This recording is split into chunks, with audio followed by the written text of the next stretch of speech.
তাহমিদ গেল মামুনদের বাড়িতে। উদ্দেশ্য মামুনের সাথে দেখা করা, সেই সাথে মামুনের আব্বা ও বড় ভাইকে দিনের দাওয়াত দেয়া। বস্তুত মামুনের সঙ্গেও তাহমিদ বন্ধুত্বের সম্পর্ক গড়েছে এই জন্যেই যে সময় সুযোগ মতো তাকে দিনের দাওয়াত দিতে পারবে। শুধু মামুন নয়, পাড়া প্রতিবেশী প্রতিটি মানুষের সাথে তাহমিদ ও তার পরিবারের হৃদ্যতা ও আন্তরিকতার সম্পর্ক রয়েছে। প্রতিবেশী ও আত্মীয় স্বজনদের ব্যাপারে তারা খুবই সতর্ক। গুরুত্বের সাথে তারা আদায় করে থাকে প্রতিটি মানুষের হক। কারো মনে যেন আঘাত না লাগে, কেউ যেন কষ্ট না পায়, সেদিকে খেয়াল রাখে সবসময়। নিজেদের কষ্ট হলেও অন্যদের সুখ দেওয়ার চেষ্টা করে। তাই তাদের সাথে কারো কোনো ঝগড়া নেই, মনোমালিন্য নেই কোনো অসন্তুষ্টি, বরং তাদের প্রতি সবাই সন্তুষ্ট, সবাই খুশি। যার প্রতিদান স্বরূপ তাহমিদরা পেয়েছে সুখময় জীবনের সন্ধান। পরিপূর্ণ হয়েছে তাদের সংসার সুখ, শান্তি আর সমৃদ্ধিতে। মামুনের সাথে কথা বলছে তাহমিদ। এমন সময় রিং এলো মামুনের মোবাইলে। তবে রিং বাজার সময় পেল না, এর আগেই কেটে গেল, অর্থাৎ মিস কল। কিন্তু মামুনের মোবাইলে যে রিংটোন হিসেবে গানের কলিজ সেট করা, তা পুরোপুরি বোঝা গেল। তাহমিদ বলল, কিরে মামুন, গানের কলি রিংটোন দিয়েছিস কেন? তোকে না আগেও বলেছি গানের রিংটোন দেয়া কবিরা গুনাহ। মামুন একটু হাসলো, তারপর হাসি মাখা সুরে বলল, রাগ করিস না দোস্ত, আসল কথা হলো গান শুনতে আমার খুবই ভালো লাগে, তাই গান শোনার অভ্যাসটা ত্যাগ করতে পারিনি। তাছাড়া গান তো প্রায় লোকেই শোনে। তদুপরি আমি কয়েকজন স্যারের নিকট শুনেছি গান শোনা নাকি তেমন গুনাহ না। স্যারগণ তো আমাদের গান শোনার প্রতি উৎসাহ দিয়ে থাকেন। তারা বলেন গান শুনলে মন ভালো থাকে। একটা গানই নাকি বিষণ্ণ মনকে ভালো ফুরফুরে করে দিতে পারে। শোন মামুন, যে কাজ করে সে কাজের পক্ষে সাফাই গাইবে, এটাই স্বাভাবিক। কিন্তু তার সাফাই গাওয়াটা কতটুকু যুক্তিসঙ্গত অবশ্যই তা যাচাই করে দেখতে হবে, তাই না? হ্যাঁ ভাই, মনে কর তোর কোনো মারাত্মক রোগ হয়েছে, চিকিৎসা ব্যতীত আরোগ্যের আশা নেই। এখন ব্যবস্থাপত্রের জন্য তুই কার নিকট যাবি? বিশেষজ্ঞ ডাক্তারের নিকট নাকি স্বনামধন্য সাহিত্যিকের নিকট? ব্যবস্থাপত্রের জন্য অবশ্যই বিশেষজ্ঞ ডাক্তারের নিকট যেতে হবে। কেন? সাহিত্যিকও তো কম বুদ্ধিমান নয়। সাহিত্যিক বুদ্ধিমান হলেও তার জ্ঞান এবং ডাক্তারের জ্ঞান এক নয়। দুজনের জ্ঞান ও অভিজ্ঞতার বিষয় ভিন্ন ভিন্ন। তাই সঠিক চিকিৎসার জন্য ডাক্তারের পরামর্শই মানতে হবে। এক্ষেত্রে সাহিত্যিকের উপর ভরসা করলে মারাত্মক ভুল হবে। তাহলে এবার শোন, শরীরের রোগ নিরাময়ের জন্যে যেমন অভিজ্ঞ ডাক্তারের পরামর্শ নিতে হয় এবং ডাক্তার ব্যতীত অন্য কারো কথা মতো ওষুধ সেবন বা বর্জন করা যায় না, তদ্রূপ শরীয়তের কোনো বিষয় সম্পর্কে সঠিক ধারণা নিতে হলে কেবলমাত্র কোরআন হাদিস সম্পর্কে অভিজ্ঞ হক্কানি আলেম ওলামাগণের নিকট থেকে নিতে হবে। স্যার বা জেনারেল শিক্ষিত কারো নিকট থেকে শরীয়তের কোনো সঠিক বিধান পাওয়া যাবে না কখনোই। আচ্ছা, তুই যাদের কাছ থেকে শুনেছিস যে গান শোনা তেমন গুনাহ নয় এবং গান শুনলে মন ভালো থাকে, তারা কোরআন হাদিস কতটুকু বোঝে তা কি ভেবেছিস কখনো? না, তা তো ভাবিনি। কেন ভাবিসনি? ভাবার কি প্রয়োজন ছিল না? কেন ভাবিসনি? ভাবার কি প্রয়োজন ছিল না? হ্যাঁ, প্রয়োজন ছিল, কিন্তু গুরুত্ব দেয়নি, এই তো। হ্যাঁ, যা হোক, এখন তুই বল কোরআন হাদিসের দৃষ্টিতে গানের হুকুম কি? তাহলে শোন, আল্লাহ তাআলা বলেছেন, মানুষের মধ্যে এমন এক শ্রেণীর লোক আছে যারা মানুষকে আল্লাহর পথ থেকে গোমরা করার উদ্দেশ্যে অবান্তর কথাবার্তা, গান সংগ্রহ করে অন্ধভাবে এবং আল্লাহর প্রদর্শিত পথ নিয়ে ঠাট্টা বিদ্রূপ করে। তাদের জন্য রয়েছে অবমাননাকর শাস্তি। এই আয়াতের মধ্যে লাহ ওয়াল হাদিস দুটি শব্দ রয়েছে। এ সম্পর্কে হযরত আব্দুল্লাহ ইবনে মাসউদ রাদিয়াল্লাহু আনহুকে প্রশ্ন করা হলে তিনি বলেন, আল্লাহর কসম, লাওয়াল হাদিস অর্থ গান গান গান।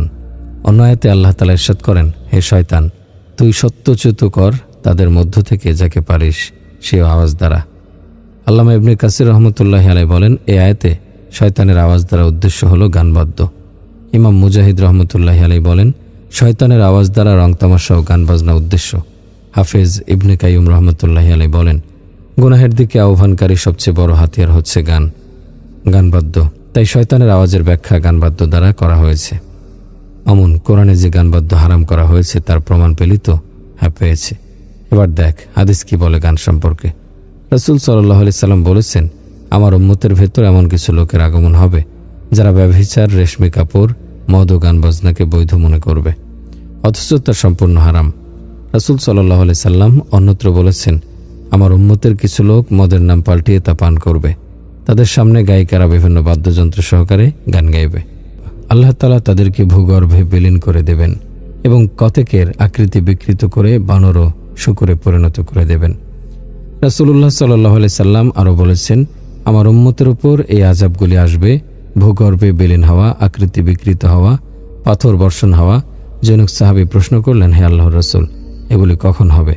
নবী করিম সাল্লাল্লাহু আলাইহি সাল্লাম বললেন, যখন গায়িকা, নারী ও বাদ্যযন্ত্রের ব্যাপক প্রচলন এবং মদ্যপান শুরু হবে।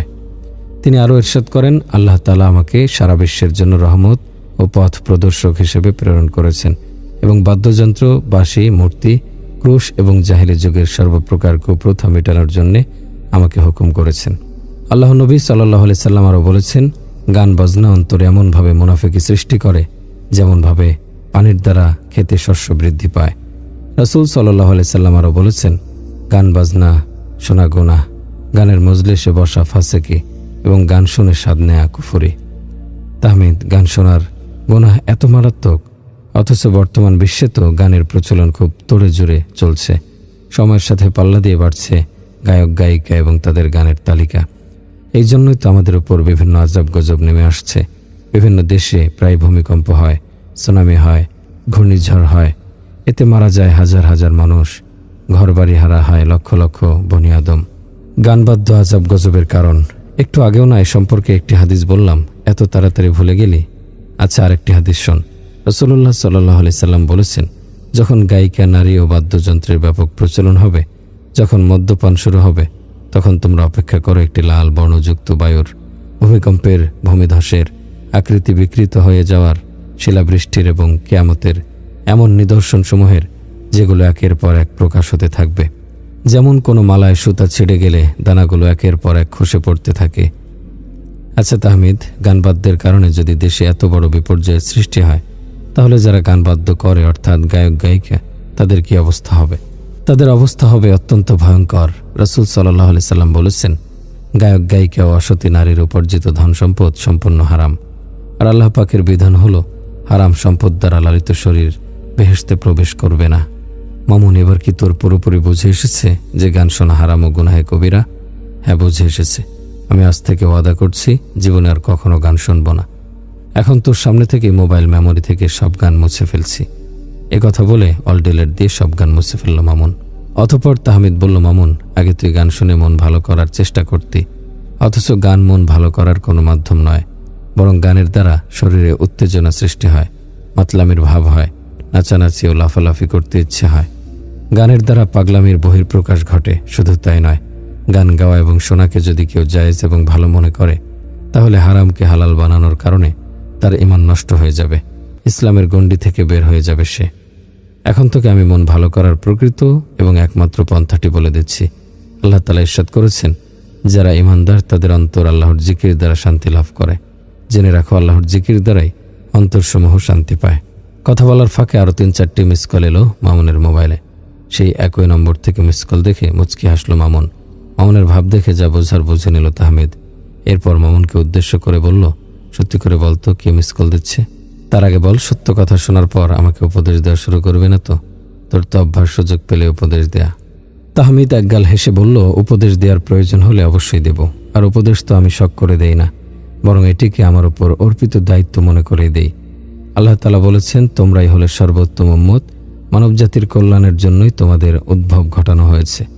তোমরা সৎ কাজের নির্দেশ দেবে এবং অসৎ কাজ থেকে বারণ করবে এবং আল্লাহর প্রতি ঈমান আনবে। তিনি অন্যত্র ইরশাদ করেছেন, তোমাদের মধ্যে এমন একদল লোক থাকা আবশ্যক যারা মানুষকে কল্যাণের দিকে আহ্বান করবে এবং সৎ কাজের আদেশ দেবে ও অসৎ কাজ থেকে বারণ করবে। যারা এমনটি করবে তারাই সফল কাম। ঠিক আছে, শোন, মারিয়া নামের একটি মেয়ের সাথে আমি প্রেম করি। প্রায় 6 মাস যাবৎ আমাদের ভালোবাসার সম্পর্ক। সেই মারিয়া মিস কল দিচ্ছে, কল ব্যাক করার জন্যে, কথা বলার জন্যে। তাহমিদের চোখে মুখে বিস্ময় মাখা কণ্ঠে সে বলল, বিবাহপূর্ব প্রেম ভালোবাসা তো সম্পূর্ণ হারাম ও কবিরা গুনাহ। তাছাড়া অবৈধ প্রেম ভালোবাসার বিরূপ প্রতিক্রিয়া তো আমাদের সমাজে বিস্তৃত।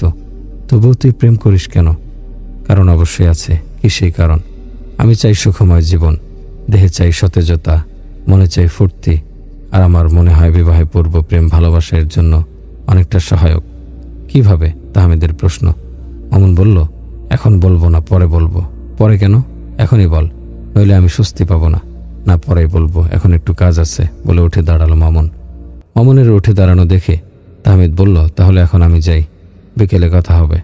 মামুন বলল, ঠিক আছে। তাহমিদ নিজ বাড়িতে চলে এলো। বাড়িতে এসে মাকে জিজ্ঞেস করলো তাহমিদ, মা নাস্তা তৈরি হয়েছে? আমার কিন্তু ভীষণ খিদে পেয়েছে। তুমি বসো বাবা, আমি নাস্তা নিয়ে আসছি, স্নেহ মিশ্রিত কণ্ঠে বললেন তাহমিদের মা তানিয়া বেগম। তাহমিদের বাবা মা তাহমিদকে যার পর্যায়ে স্নেহ করেন, তাহমিদও তাদেরকে পরম শ্রদ্ধা করেন। এক কথায় বলতে গেলে তাহমিদ হলো আদর্শ সন্তান, আর তার মা বাবা হচ্ছেন আদর্শ পিতামাতা। অবশ্য তাহমিদের মা বাবা শুধু আদর্শ পিতামাতাই নন, তারা আদর্শ স্বামী স্ত্রীও বটে। নাস্তা খাওয়ার পর্ব শেষ। অতঃপর ঘড়ির কাঁটা 11টার ঘরে চলে এলে তাহমিদ পবিত্রতা অর্জন করে নিল। মাকে বলল, মা চাষতের নামাজ পড়বেন? মা বলল, আমি হাতের কাজটা সেরে তারপর পড়ব। এরপর তাহমিদ নিজ কক্ষে এসে চাষতের নামাজে দাঁড়িয়ে গেল। তাহমিদ জানে চাষতের নামাজ আদায় করা নফল হলেও এর ফজিলত অনেক বেশি, তাই প্রিয় মাকেও এই নামাজ পড়ার কথা স্মরণ করিয়ে দিল। এক হাদিসে আছে, মানুষের শরীরে 360টি জোড়া রয়েছে, প্রত্যেকটি জোড়ার উপর প্রতিদিন একটি করে সাদকা জরুরি হয়। এটা এই জন্য যে আল্লাহ তাআলা উহাকে নিজ অনুগ্রহে সুস্থ ও ভালো রেখেছেন। চাষতের 2 রাকাত নামাজ পড়লে এই 360টি জোড়ার সবকটির পক্ষ থেকে সাদকা আদায় হয়ে যায়। আর চাষতের নামাজ যেহেতু নফল, তাই কমপক্ষে 2 রাকাত পড়তে হয়, আর বেশির কোনো সীমা নেই। তবে রাসূল সাল্লাল্লাহু আলাইহি সাল্লাম থেকে 12 রাকাত পর্যন্ত পড়ার প্রমাণ রয়েছে। তাহমিদ কখনো 4, কখনো 8 বা কখনো 12 রাকাত আদায় করে, তবে 12 রাকাত পড়ার চেষ্টাই করে বেশি। কারণ হযরত আনাস রাদিয়াল্লাহু আনহু থেকে বর্ণিত এক হাদিসে রাসূল সাল্লাল্লাহু আলাইহি সাল্লাম বলেছেন, যে ব্যক্তি চাষতের 12 রাকাত নামাজ আদায় করে, আল্লাহ পাক তার জন্য জান্নাতের স্বর্ণের একটি প্রাসাদ নির্মাণ করেন। নামাজ আদায়ের পর তাহমিদ মাকে উদ্দেশ্য করে বলল, মা আমি গোসল করতে যাব, আপনার অথবা আব্বার কোনো জামা কাপড় ধোয়ার প্রয়োজন আছে কি? থাকলে আমার কাছে দেন, গোসলের আগে ধুয়ে দেই। তাহমিদের কথা শুনে যারপরনাই খুশি হন তানিয়া বেগম। মমতা সিক্ত হাসি দিয়ে বলেন, না বাবা, আজ কোনো জামা কাপড় ধুতে হবে না, আগামীকাল কাজের লোক দিয়ে ধোয়াবো। কাজের লোক থাকতে তুমি কষ্ট করতে যাবে কেন? তাহমিদ বলল, মা কাজের লোক আছে বলে কি আমাকে আপনাদের একটু খেদমত করার সুযোগ দিবেন না? আমার তো মন চায় আপনাদের সকল প্রয়োজনীয় কাজ আমি নিজ হাতে সম্পাদন করে দেই। দেন মা, কাপড় আমিই ধুই। আপনাদের কাপড় ধুয়ে দিলে তো আর আমার হাত ক্ষয় হয়ে যাবে না। অতঃপর তাহমিদের পীড়াপিড়িতে তাকে কাপড় ধুতে দিতে বাধ্য হলেন তানিয়া বেগম। সেই সাথে আদর্শ সন্তান দানের জন্যে কৃতজ্ঞতা জ্ঞাপন করলেন মহান প্রভুর দরবারে।